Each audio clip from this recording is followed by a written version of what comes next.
wonder what could have happened if I had not gone there. Would I still live longer?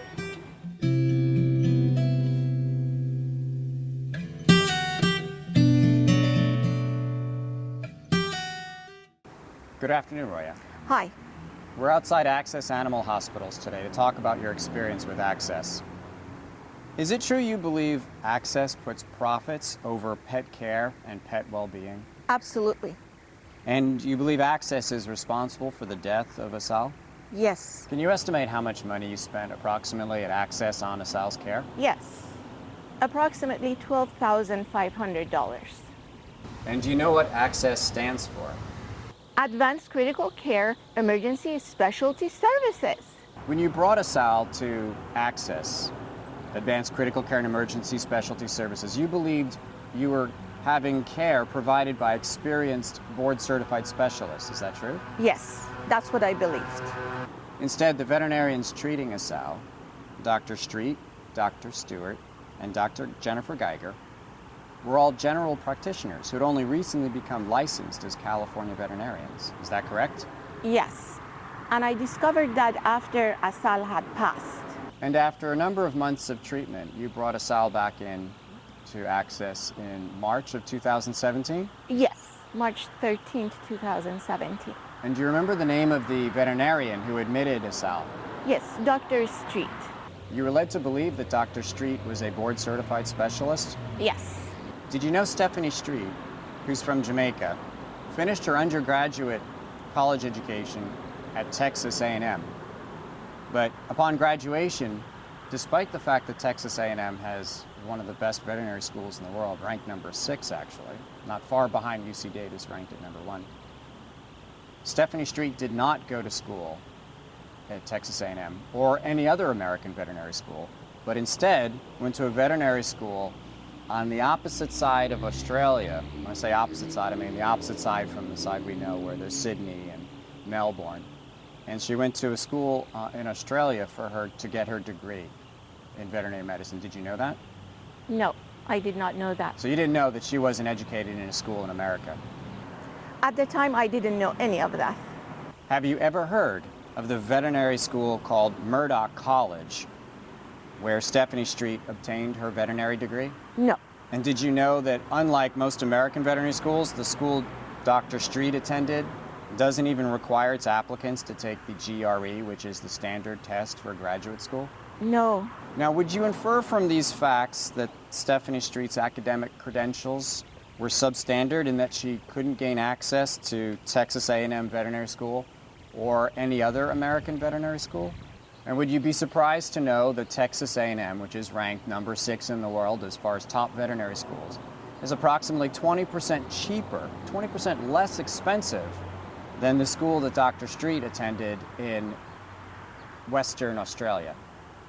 It is my understanding that people who did their undergraduate work here and they live here, they want to go to school in America if they get admitted and if their credentials are good enough to get admitted. And if they try to go outside, it's most likely because, and they pay so much more outside most likely, is because their credentials were not good enough to get admitted here.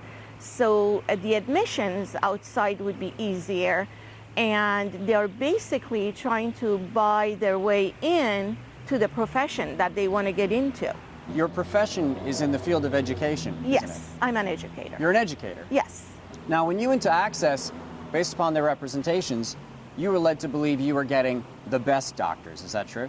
I led to believe that I was getting the experienced, board-certified specialist, people with compassion, people with integrity, that they would be in full communication with the client and whomever who refers the patient to them. Based upon Access's representations, it was your understanding that you were getting the best doctors, board-certified, experienced board-certified specialists. Is that correct? Absolutely, absolutely. And you later learned that Dr. Street, not only was she not a specialist, not only had she obtained her veterinary degree overseas, but she was inexperienced and had been practicing for less than 2 years. Is that true? Yes, and she was a generalist. You didn't know any of this when Dr. Street examined Asal, did you? No, I did not. And when Dr. Street told you you needed to admit Asal because he was suffering from diabetes, you didn't want to do it, but she insisted that she was a specialist? Yes. And so based upon her representations, you agreed to admit Asal? Yes. And while Asal was at Access, she was also treated by Dr. Jennifer Geiger, is that true? Yes. Did you know Dr. Jennifer Geiger was not a board-certified specialist? No, I did not know. And did you know Dr. Geiger had only been licensed to practice veterinary medicine in the state of California for just 11 months prior to treating Asal? No, I did not know. I would have never trusted my dog in their hands and to their hands. I would have never taken her there. Based on Access's representations, it was your understanding you were entrusting Asal to their board-certified specialist for care? With experience, yes. And it was only after Asal had passed away that you learned that Dr. Geiger was not a specialist and that she was inexperienced. Dr. Street was not a specialist and she was inexperienced. Is that true? Yes. After Asal passed away, you also learned that Dr. Geiger's credentials were so substandard, her academic credentials, that she too was unable to gain admission to an American medical school. Is that correct? Yes. And that she obtained her veterinary degree from the Caribbean. Is that correct? Yes. And Asal was also treated by Dr. Jennifer Stewart. Is that correct? Yes. And you believe Dr. Stewart also was a veterinary specialist, an experienced veterinary specialist. Is that true? Yes, I did. But after Asal died, you learned Dr. Stewart, like Dr. Geiger, like Dr. Street, was neither board certified, nor experienced, nor a specialist. Is that correct? Well, she was definitely not board certified. No, she was a generalist. Only after Asal passed away, you learned that Dr. Stewart was also not a board certified specialist. Is this correct? Yes. Now, only after Asal passed away, you learned all this information about the veterinarians who you thought you were entrusting Asal with, that they were not board certified, they were not experienced, they were not the specialists you were led to believe, and that you'd entrusted Asal's life in their hands. When you learned all this information after Asal had passed away, how did you feel? I felt extremely sad. I was sad that she had passed enormously, but there was a different sadness that got added to already existing sadness because I had trusted her care to the hands of doctors who were inexperienced. They were generalists. I wasn't even like from some schools that I'd never heard of. And that was not what I had chosen for my Asal. My choice to go there was because I believed they were going to give me top-notch specialist, experienced doctors. Otherwise, I would have not gone there. I would have not done any of that. I felt extremely guilty, and I couldn't forgive myself that I took her and walked over there. I walked her over there. She wouldn't go by herself if it wasn't for me taking her. And I took her there. And I handed it over to a group of people who didn't know probably what they were really doing. But yet they were charging as though they were top-notch and at the top of their profession. And that guilt has been with me every day. And I always wonder what could have happened if I'd not gone there. Would Asal live longer? At least I know for a fact, even if she was going to die then, she would have died. She would have spent the last few days of her life in the comfort of her home, in the unconditional love that I was giving her, my mom was giving her. And at least she would have been warm, kept warm, fed, rather than in a cold cage in the back room, scared. She was a tiny dog. And she was this big only. You can imagine how tiny she is because this is my hand. So this picture is enlarged.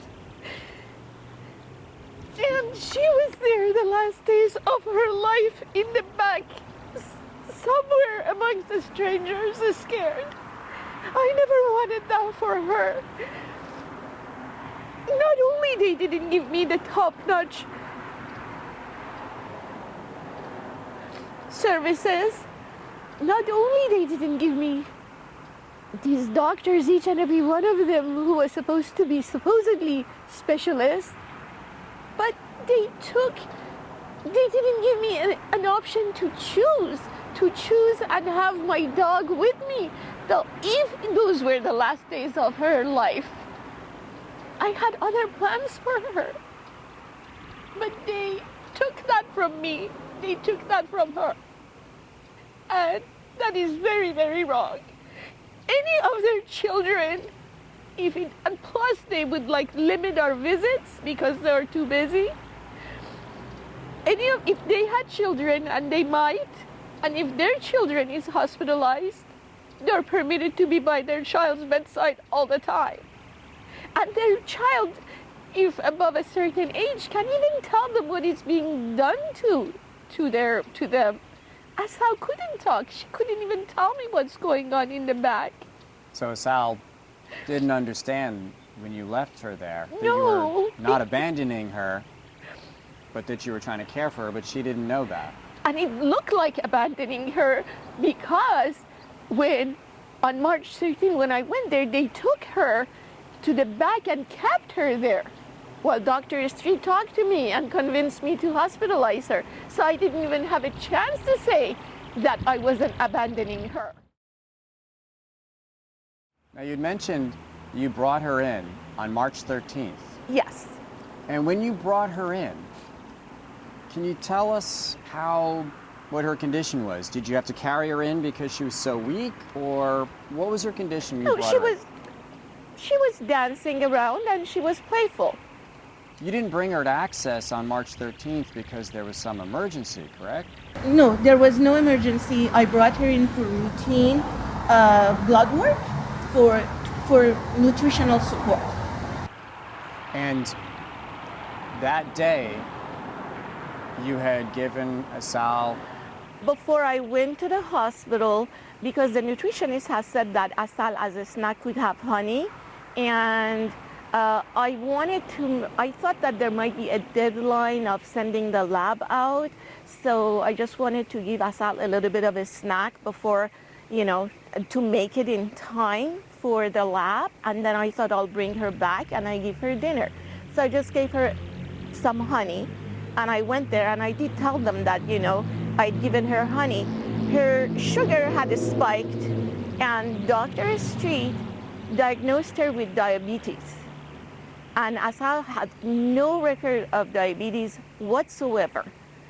And when I questioned her with respect to that, she presented herself as a specialist who obviously knows better than I do. And so she actually said, when you were questioning her, that she was a specialist, that she knew what she was doing. Yes.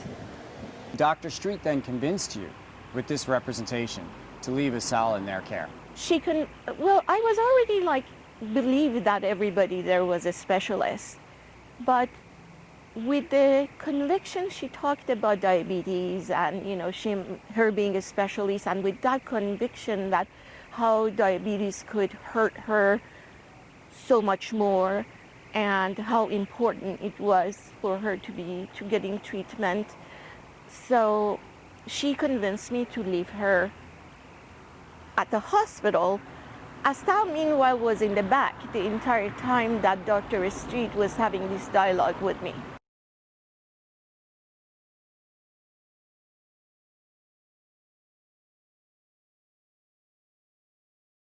Let's talk about this for a minute. I've heard about this from other pet owners time and time again.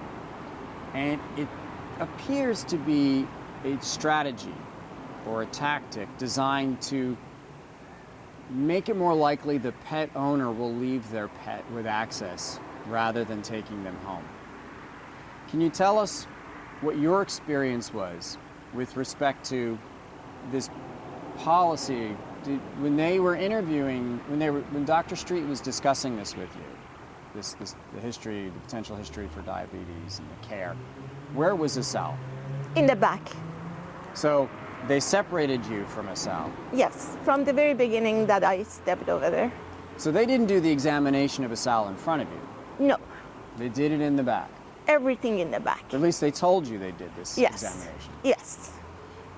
And when Dr. Street suggested or urged you to leave Asal with access, where was Asal at this point? In the back. And looking back now, how do you feel about this policy, apparent policy, where they leave the pet in the back and the owner up front where they discuss leaving the pet? What are your thoughts on this? Well, I feel that if I was looking at Asal and if I had her in my arm, or even if I was looking at her and I would see that she was still moving around and she's active, I would be less convinced to leave her overnight. I would have possibly suggested bringing her back, doing another blood draw or something, but the likelihood of having taken her home was greater. Her being in the back and not having a visual contact with her, while Dr. Street was saying things that she was telling me, influenced me more. I was more influenced by her, and I was more affected by what she was telling me, and I was more worried about Asal. Because you couldn't see Asal in front of you looking Yes. somewhat healthy. Yes. Instead, you were only listening to the news that you were being given by Dr. Street. Exactly. And you couldn't see Asal looking at you saying, "Don't leave me here, please." And so you didn't have that emotional connection at that point, the same way as if Asal was in the room. So it's fair to say their strategy of separating pet owners from pets was effective in having you make the decision to leave Asal there. Very much so. And it would be just 3 days later that you would pick up Asal from Access, is that correct? Yes. And when you dropped Asal off, she was, you said, dancing around and energetic. Did you pick up the same dog? No, she was like a vegetable. When I was trying to hold her, she couldn't even hold her body. She was just a vegetable. So in 3 days, your dog, 3 days and thousands of dollars of medical care later, Asal had gone from a dog coming in just for a blood workup and dancing around to a dog that you describe as basically being a vegetable. Yes, and all along, every single person I interacted with at Access, I told them that if they feel at any point Asal prognosis is not good or is not improving or she's not getting better, I want to be notified immediately and I want to take her home with me immediately. How long was Asal with you after you brought her home from Access? I brought her home in the afternoon of March 2016 and she passed Was that March 16th? March 16 of 2017 and she passed early morning The next day. the next day at 5:17, So March 17, 2017. how did you feel when you thought about, and I assume you've had a chance to think about this, I brought her in on March 13th. She was fine. She just came in for a blood workup. I picked her up 3 days later, and now the fourth day later, I picked her up 3 days later and she was a vegetable, and now 24 hours later, she passed away. Absolute shock. I was shocked like never in my life. Absolute shock.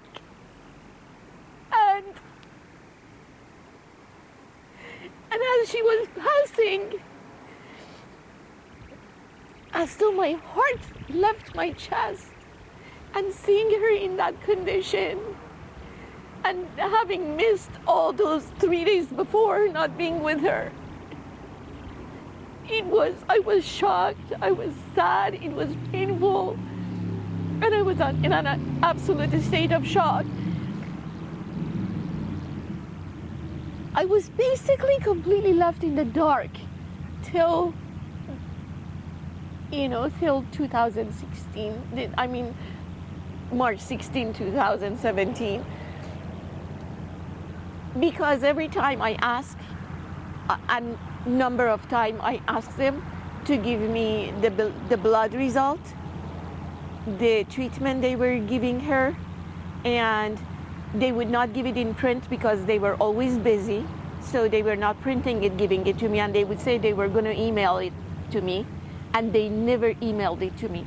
So during the time that she was there, the only thing that I had to rely on was what the doctors were telling me. I had nothing to look at in terms of her blood result to see what was going on.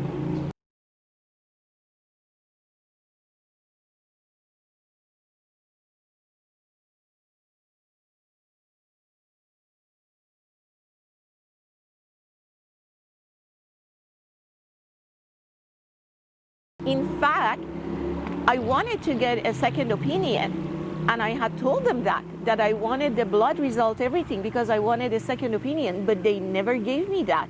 They were willing to release her report for March 13 through March 16, 2017, nearly a month after Asal had passed.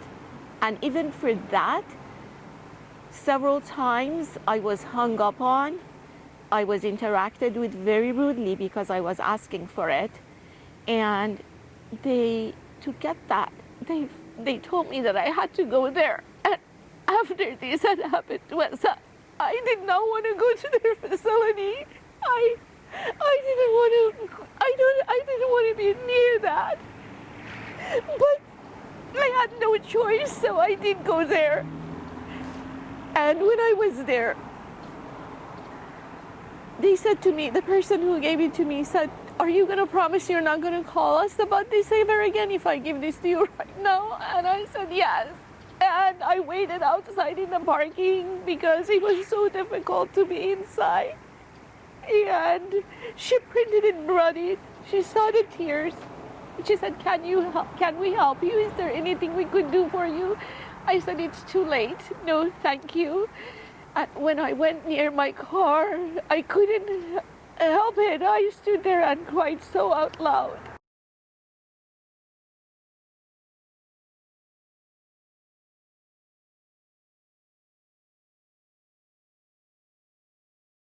It sounds like if you had never brought Asal in that day on March 13th,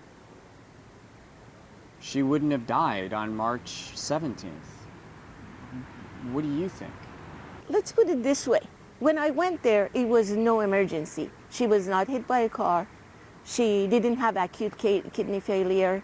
She did not have breathing issues when I took her there. She didn't have any emergency. I took her there for a routine blood draw, something that I could have done the next day, something that it's not something that if you draw blood from a dog, it's going to make them sick. She went there just for a routine blood draw, for nutritional support. And then 3 days later, I get her back in a vegetable state. I cannot imagine. The two and two don't fit. It doesn't add up. So the last 3 out of 4 days of Asal's life were spent in a cage at Access. Cold, hungry, in a cage amongst strangers. And not to mention that she was a tiny dog, short hair. She used to get cold very easily from when she was a baby. And there are other dogs around, bigger, they might bark. It would be scary to her to be in the back night, day, all the time. And so you're left with the memory that her last final days were at We're Access. horrible and we're unfair and unjust because the least they could do, I would pay them more. I would pay them more for what they charged me to have given me those 3 days of the last days of her life so that I could be with her. For them just to charge some money, they have no respect for life. They don't respect the pet's life. They don't respect what the owner is gonna go through. They don't respect that. For them is bottom line money. And that's the whole point, isn't it? Isn't that why you spent thousands and thousands of dollars at Access to buy peace of mind, knowing you were doing what you thought was the best you could for a Sal? Yes, and that was exactly, because let's face it, I'm a teacher, and we all know that, the type of salary we get. And for me, I was willing to go outside my budget all the time and do whatever an specialist say because I wanted to give Asal the best. I didn't even want to travel when I had Asal because I didn't want to even leave her with someone else or to a boarding or something. She mattered to me more than me. So she was like your daughter. She was my daughter. It wasn't like she was my daughter. She was given to me by a student whose father was shot in front of their home. Twice he had cleaned up the gang graffiti on their garage. The third time that he did that, they showed up, and the guy who showed up shot him, and my student and his mother and her mother came out and saw the guy and saw dad shot in the head while holding the 2-year-old son dying. And I was there for that student through her grief. Her dad had given them a gift the Christmas before, which was a little dog called Lady, a little Chihuahua. So one day she came in and she said, I have good news. And I said, what? She said, Lady gave birth and I kept the last puppy for you. I told her that I couldn't have pets because it's like the apartment that I was in would evict me. And in fact, they did after I brought us out. And she said, no, you don't have children.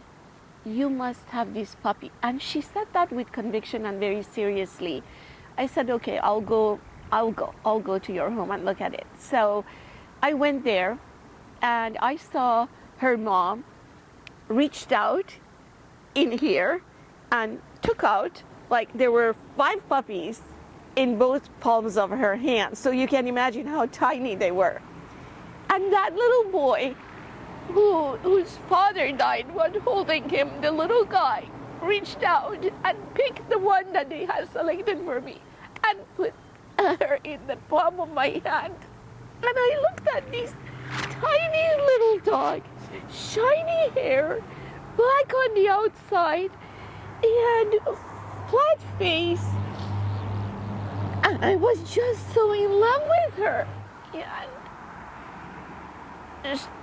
the love I felt for this little creature is unimaginable.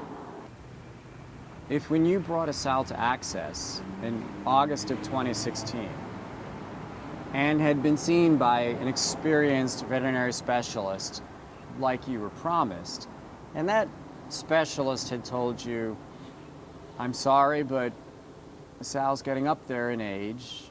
She's approximately 15 years old, and I see a bunch of medical problems. And if you had the option at that point to treat her, knowing that she might only have 6 months to live, or to just take her home and enjoy that time with her, what might you have done? I would have chosen to enjoy my time with her something that she wouldn't have to go through the experience of the needle in her tiny little veins.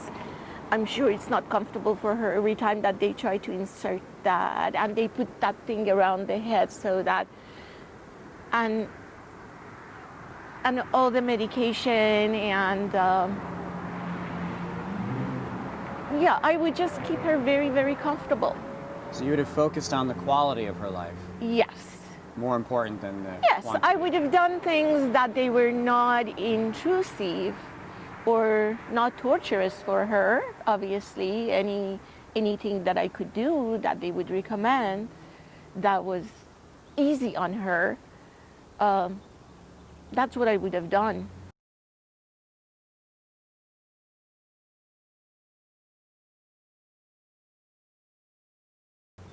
So if you'd known you'd done all that you could, you would have been at peace, even if that meant knowing she would have passed in 6 months in your arms. Yes, her dying is hurtful and will always be hurtful because I lost my heart.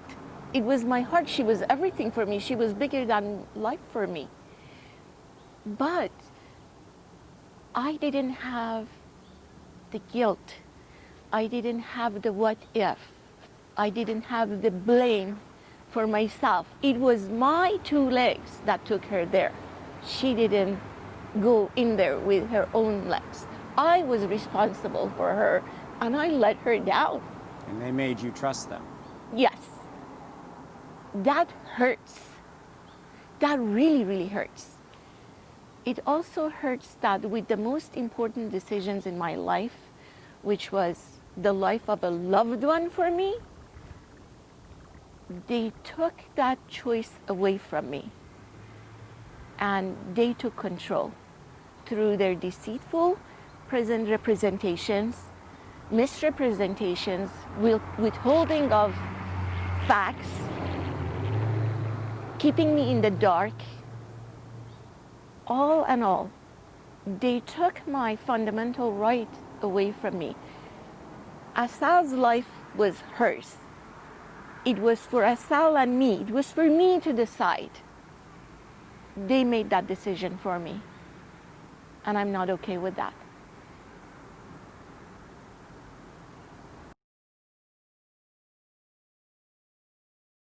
So even though you just told Dr. Street that you'd given Asal honey and orange juice, 2 things loaded with sugar, right before coming in for the blood test, because that's what your nutritionist had told you was okay, Dr. Street said your dog, she believes, has diabetes, and discounted the honey and the orange juice, and told you that she was a specialist and essentially that she knew better? Yes. And did she convince you to leave Asal? Yes.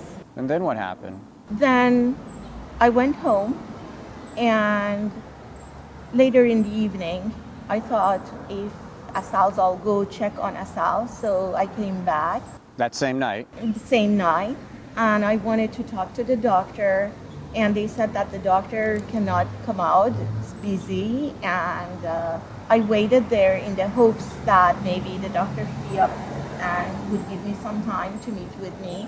And did a doctor come out and meet with you? No, never. Instead, a technician came out, and he told me that I wanted to know if Asal's blood sugar had dropped because I wanted to bring her home if it had dropped. And he told me that he was not in a position to discuss any of this with me, any of the results or anything. But then he said that there is a lot of things wrong with my dog, but no worries because she's being treated by a specialist and she's in good hands. And so with that, did you stay or did you leave? I left Asal there. And you went home? Yes.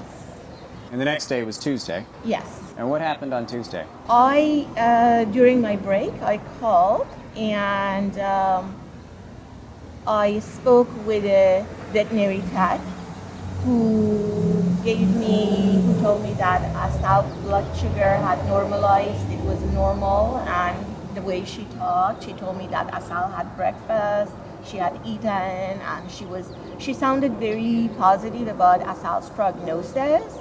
And then I wanted to bring Asal home. So I took off early from work and I drove there extremely happy, on cloud nine. It was one of the happiest moments of my life that, I was going to reunite with my dog. So I go there very happily. I approach the front desk and I say, I'm here to pick up Asal, and they made me wait, and then they sent me to exam room, and there it came, a doctor named Dr. Hadar. And what did Dr. Hadar have to tell you? I told Dr. Hadar that I was there. I wanted to take my dog home, and she said that they had the neurologist examine my dog that morning, and that neurologist had told her that my dog had blood spots in her brain. While she was saying this, she pointed to her forehead and her brain. That really, really scared me. So you brought your dog in for routine blood tests. Then after giving it honey and sugar and orange juice, it had a blood sugar spike. The next morning you were told everything looks good, and you came in excited to take Asal home, and now Dr. Hadar is telling you your dog has blood spots on its brain? Yes. What else did she say? And then she said that my dog has UTI, urinary tract infection, and that she had started treating her with antibiotics for that. And I told her that I did not want my dog on antibiotics. Did Asal have a UTI? I knew that my dog didn't have UTI. I knew that my dog didn't have acute kidney failure. She had chronic kidney disease. And I told Dr. Hadar I did not want my dog on antibiotic, and I want that stopped. And she said that it would be wrong of her to do that because she has already started her and she must complete the course. And she insisted on doing a test, which is really painful, and it would subject my dog to a lot of stress. I really didn't want that little thing to be subjected to such a stress. And they had done it 2 months earlier, less than 2 months earlier. Can you tell us about that test? Yes, it's a needle that they will put through her belly, and it would go through her belly to her bladder, and they would draw some urine. Sounds very painful. Very painful and very stressful. Can you imagine how they have to hold, whatever they had to put her in so that she wouldn't move to do all of these things. I really didn't want that. And I kept going back and forth with her. I said, I really don't want to because I really don't see the need for that. And you knew Asal's condition, that she didn't have acute kidney issue. She had a chronic kidney issue. Right. And there's a difference between the two. Yes, there is to my view, from my understanding, there is completely different. And the treatment for them is even different. And so Dr. Hadar convinced me to do the test. I agreed to that. This is the test with the needle. With the needle. And while, I was kind of telling her that, but I knew that she didn't have UTI and all of those, Dr. Hadar emphasized on the fact that she was an experienced nephrologist. And for her to talk to me so convincingly about her credentials and about my dog's issues, I began doubting myself. I knew my dog that didn't have it, but I started doubting myself. And I started beginning to, what if Hadar is right? So when Hadar said we should hospitalize her, I agreed. And then Hadar brought Asal in, and I put Asal under my blouse because they had not apparently been following to cover her with enough blanket to keep her warm. Her body was cold, and I was very unhappy about that. And I said, if they're not following such a simple thing, I want to bring my dog home. But as soon as I put her under my blouse and she was warm, and she was very drowsy, looking at her being drowsy, I felt I should leave her there. I should follow what Hadar is saying. So I left Asal. I continued with the hospitalization. I came home and I was very torn by the fact that with what things that I had heard. So you had brought Asal in for routine blood work. When she was dancing, she was walking, she was Full of energy. full of energy. And you brought her in for a basic blood workup for nutrition purposes. Then you're told by Dr. Street, who states she's a specialist, that Asal is diabetic. By the way, result coming back, and later they were not giving me any reports, any lab results, nothing that I was asking after Asal had passed. When I got the report, there is no indication that my dog had diabetes.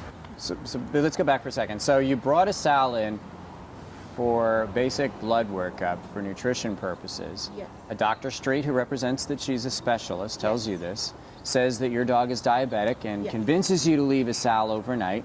The next morning, you speak to a vet tech who tells you the blood sugars are back to normal, and you're excited. You go to pick Asal up, and then while there to pick Asal up, Dr. Hadar tells you a whole list of things: blood spots on the brain, a urinary tract infection, acute kidney problems, and so on, and convinces you to leave Asal.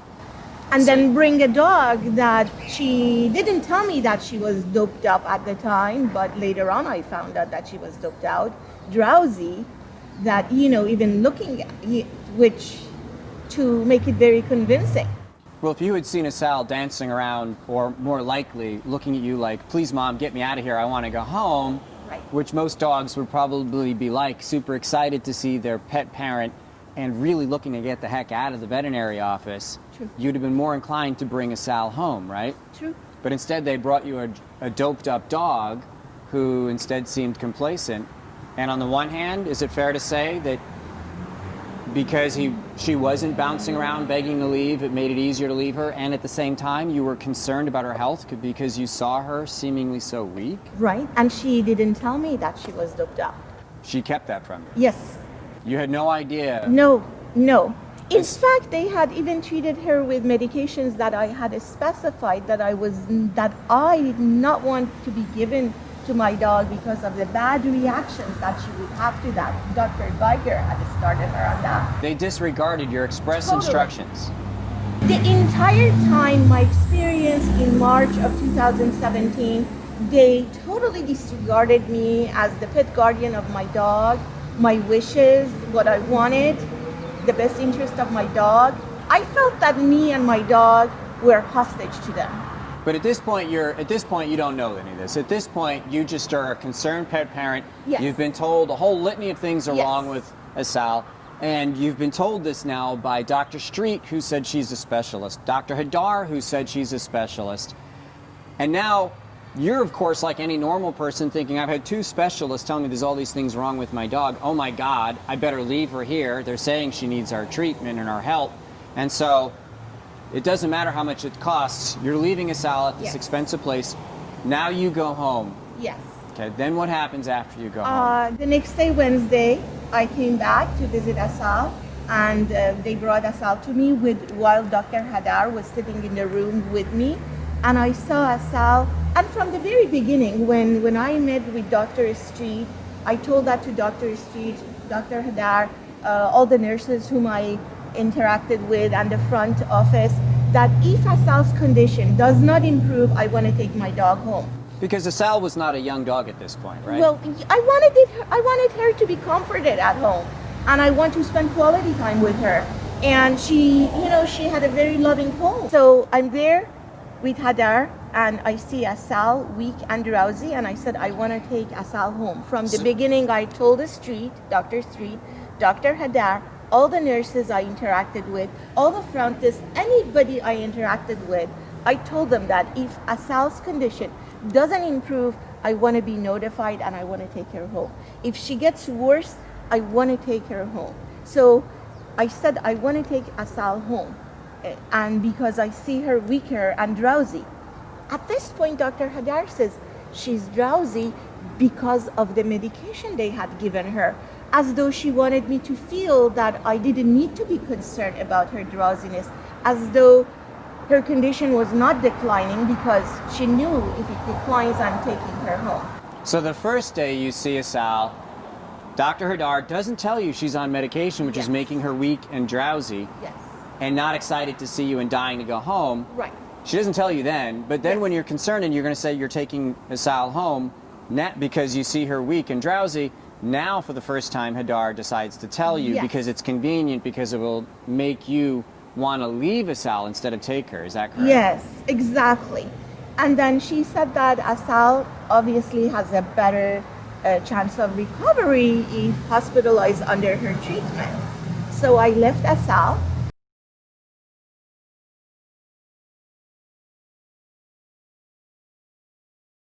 The next morning, Dr.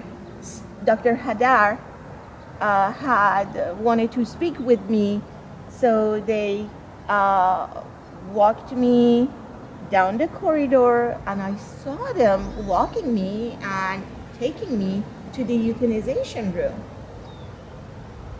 Once we got to the euthanization room, I didn't step in. I said, I'm not going in there. So you knew what that room was? Yes.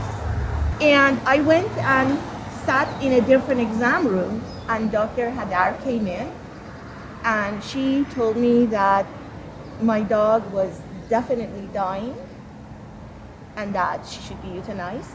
And I told her that I did not want to euthanize my dog. And I was very shocked that all this time, she went in walking, dancing, and all that, and in 2.5 days, less than 3 days, now she wants to euthanize.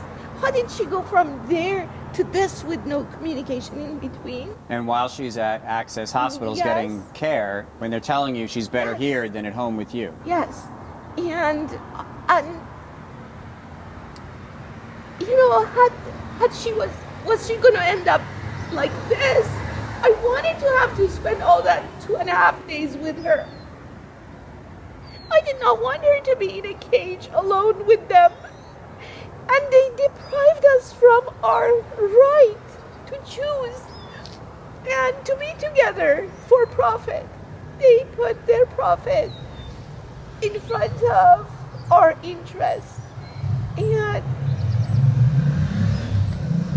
I told Dr. Hadar, I'm not euthanizing and I want to take my dog right away home. And I asked her how long my dog had to live. She said it's very difficult to say, but very strongly, convincingly, she said 4 hours. 4 hours? 4 hours. And then she very kind of softly said, perhaps, possibly 72 hours. It's very difficult to say. So 4 hours to 72 hours. Right.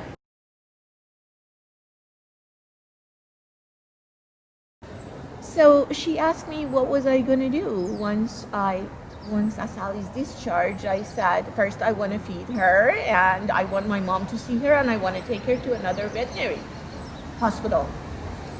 She said, whom? And then she said, but to drive her anywhere would be very stressful for her. Sounds like she doesn't want you to take Asal to another doctor. Now I am very convinced that was the case. Because, and I tell you in a minute why.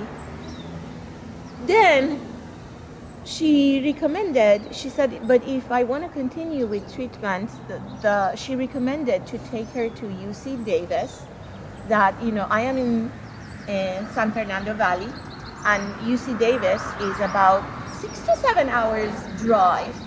Makes it sound like she doesn't want you to see a doctor for a second opinion, and then she suggests, almost flippantly it seems, after telling you your dog might have 4 hours to live, that you take your dog, who she just said is too weak to go to a nearby vet. Now she's suggesting you go 6 to 8 hours away to UC Davis? Yes. She said that UC Davis has the facility for dialysis.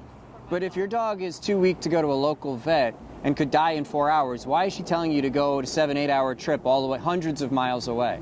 That was something that, I was perplexed about, and I did tell her. I said, but that is this many hours drive. And she said, but it's only an hour flight. And I thought to myself, but the flight, purchasing ticket, the traffic in LA, wait in the airport. Plus you have to check your dog in as well. And I didn't want my dog to go to cargo. I wanted my dog to be with me. Well, it's clear this is obviously it was not doable. It right. was just not doable. So it's almost like a joke when she tells you, oh, you can just fly off to Davis in an hour. Yes. And it's not possible. Something that it didn't occur to me at that point, but later on, it occurred to me is that even if we want to take our dog with us on a flight, we have to have a letter from a doctor saying that the dog is in a good health conditions, and not a dog that it's about to be euthanized according to her. Well, how could I do that? And how would she even say that it's 1 hour? I'm sure that I'm not the only one. I'm sure she has issued these kind of certificates for flights before, maybe. I think it's pretty obvious that if she's telling your dog only has 4 hours to live, and then telling you Asal is too weak to go to a local vet, and then tells you to go all the way hundreds of miles away to Davis, and then tells you it's only an hour away, now you know she's full of it. She's totally. But I am at such a vulnerable moment in that time for her to do that. A wicked person would do something like this. Well, How would you take advantage of someone who's at the most vulnerable time of their life and play with them like that? Well, and on top of that, you're probably thinking to yourself, Asal was dancing around, and I just came in for a blood test for nutrition purposes, and 2.5 days, 3 days later, they're telling me my dog is going to die. My dog was fine before she came in here. Yes. And maybe if I'd never brought her here for nutrition tests, I wouldn't be in this situation at all, and Asal would be dancing around still. I didn't think that at that very moment, but later I thought that, and I couldn't, and the guilt has been with me forever. I've not been able to be guilt-free. It seems an awful big coincidence that Asal has lived for 15 years on this planet, and whether or not she was diabetic or not, people don't die of diabetes usually in a day or two. And you go in for nutrition test, and Asal's been here for 15 years, and just a few days with access, and Asal passes away thanks to their care, or at least having received their care. If nothing else, it's a mighty strange coincidence because Asal's been on this planet for thousands and thousands of days, but once entrusted to access. And Dr. Hadar, and Dr. Street, and Dr. Geiger. And did you ever? And she did not have diabetes. When later on, after Asal passed, I got the report. She did not. There is no indication of diabetes. So your report. There is no indication of UTI because the painful, stressful test that they did, the result came back completely clear. She did not have any infection in her body. So let me get all this straight. So you go there, and they scare you with a bunch of things that they're saying are terribly wrong with your dog. First, Dr. Street, who represents that she's a specialist, is adamant that your dog is diabetic, and it turns out your dog was not diabetic? When I got the report, there is no indication that my dog had diabetes. Then Dr. Hadar turns around and says to you, as if to keep you there when you're ready to take your dog out, and says to you, your dog has a UTI. And is insistent upon a very painful procedure where they, as you described it, took a needle, punctured her abdomen to get inside of her, and that test proved she didn't have a UTI. Is that correct? Yes. So you were right and Dr. Hadar was wrong. Yes. And last but not least, Dr. Hadar was pointing to her head saying there were blood spots on Asal's brain. Yes. Scaring you with this. Yes. And what did you find out about that? There was no such a thing in the neurologist report. After I had the report and I read it, neurologist never had said that. So you've seen Asal's medical records, and nowhere in there. After Asal had that. After? Yeah. Because they didn't give them to you until after. No matter how many times I asked, they never gave it to me. So even though you wanted to get records for a second opinion while Asal was They alive, did not. they Yes. didn't give you the records. No. And then, when you finally got them, there was nothing in there about blood spots on the brain. Hadar had completely fabricated this. Totally. And do you have an understanding why Dr. Hadar would tell you all of things were wrong with your dog? Because Number one, she's a bad person, has no integrity, and greed. I can think of greed, and I can think of that this is a hospital. The way they make their money, the bulk of their money, it's not outpatient most likely. Maybe it is, I don't know, but definitely overnight. Keeping pets overnight hospitalized. It's fair to say that if you had taken a Sal home, rather than leaving her overnight, night after night after night, you would have been charged substantially less. But by leaving a Sal overnight, they were able to charge you substantially more money day after day after day. Is that correct? It looks like that. Definitely looks like that. So I did tell Dr. Hadar that their nephrologist, Dr. Itra, and Dr. Hadar had referred to him as nephrologist in her notes as also, that he had told me that Asal was not a candidate for dialysis because of her size. And you believed that? And I believed that. And then after Asal had passed away... And then it was after Asal had passed away that I found out that there is no such a thing really as a nephrologist. So there's not board certification? It's not a board certification. So Dr. Etroff was not a nephrologist, was he? No. You were led to believe by Dr. Etroff, by Dr. Hadar, and by the staff at Access that Dr. Etroff was a board-certified nephrologist. Is that correct? And then after Asal had passed away, you learned Dr. Etroff was not a board-certified nephrologist. Is that correct? Correct. Isn't it also true that after Asal had passed away, you learned that contrary to what Dr. Hadar had told you, one of the premium nephrology centers based out of UC Davis in San Diego was available, and that on top of that, their doctors indicated that it may have been possible to do dialysis on Asal? I know that after Asal passed, that center was available, and looking back, I am wondering why Hadar did not say that and referred me to UC Davis, which was practically impossible to go. Especially, she told me that I needed to relocate to Davis. Well, I think it's clear that the reason she's telling you this is she's not being serious. No, she was not serious. She didn't want you to get a second opinion. No. And if you had gone to the nephrology center in San Diego, they might have discovered perhaps that there was malpractice at Access, and she didn't want that. Does that sound viable? That is actually what I really think is happening or was happening, especially the way she acted through the discharge process.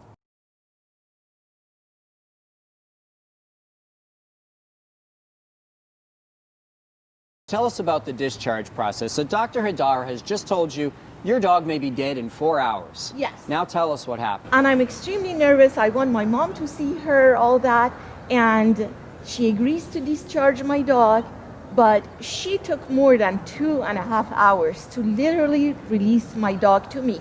I am sitting there shaking, worried, minute by minute, thinking that she, Asal, can die in the back room while they make me wait. And it took them more than 2.5 hours to release Asal to me. Why would they do that? Looking back, I really have a strong feeling that she wanted Asal to die in the back so that there would be no evidence left of her, so that nobody would get her hands on her. So you couldn't get that second opinion if your dog was dead? That when I look back, that's what I think it was. Because if Hadar had a bit of heart, if she had an ounce of dignity and integrity in her entire body and in her entire soul, she would have expedited the release of my dog when I told her I want my mom to see her before she died. And at the end of the day, she keeps her there, and you have no idea every second, every minute, how much anxiety I was feeling. And I was begging them. I kept begging them to please release my dog. I had paid in full, so they had nothing on me to hold her back. But they were not, and they told me that it's Hadar. Hadar should release her, and until she releases her, she can't give her to me. that sounds monstrous. She is. I I hope that the karma of this catches up with her. From the bottom of my heart, I hope she feels this pain shout that she put on me and myself. What's amazing My is karma comes back to her, and she has to live with it for the rest of her life. I never forgive her. After Asal passed, any woman I saw resembling her, my body would show. And what's amazing is, when it comes time to veterinary malpractice, these veterinarians will turn around, because the law is the law, and they say, sorry, your dog is property, like your toaster oven, like a blender. And that's the law, unfortunately, but I find it interesting that although the veterinarians, when it all said and done, view your dog as just property, why it would take them 2.5 hours to discharge when it doesn't take that long to discharge a human patient from the hospital. So there's obviously something terrible going on there, it would seem.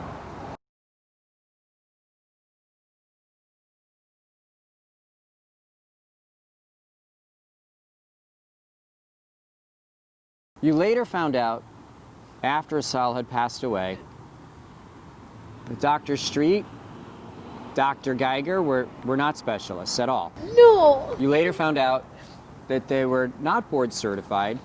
Dr. Geiger had been educated in the Caribbean because she couldn't even get into an American veterinary school. And Geiger and Street were both relatively inexperienced veterinarians, is that true? True. And you had left a veterinarian in Torrance, I think you had said, who had 28 years some odd experience. UC Davis graduate, 28 years of experience. Yeah. And Asal was admitted based upon the representations from Dr. Street. Misrepresentation. Misrepresentations from Dr. Street, who was not a specialist. No. I believe she's from Jamaica and was a relatively inexperienced general practitioner. Yes. Once you learned all these terrible facts, I think you explained how you had a physical reaction. Can you tell us about that? I was shocked because I really believed that they were specialized and they were board certified. When I found out that I had entrusted my dog to inexperienced, to unspecialized individuals, and let her be caged in the back based on their opinion, I broke out in shingles.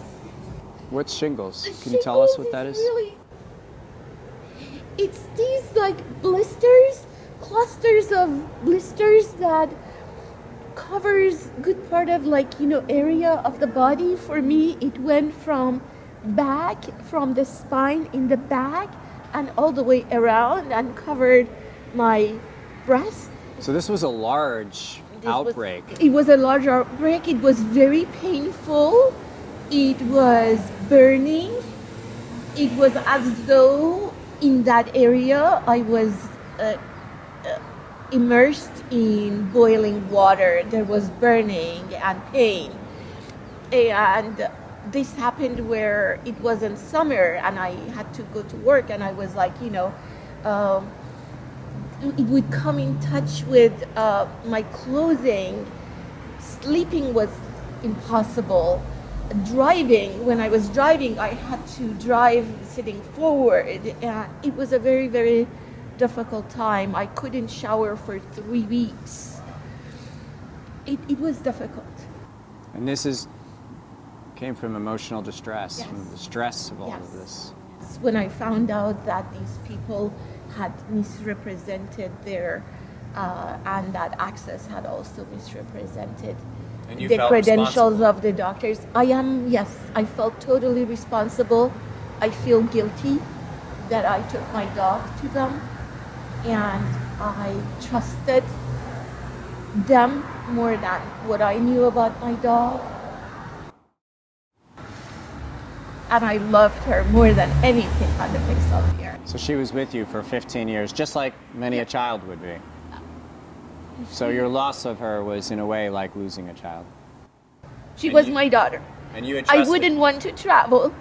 I wouldn't want to take a vacation because I didn't want to leave her with any boarding facility with anybody.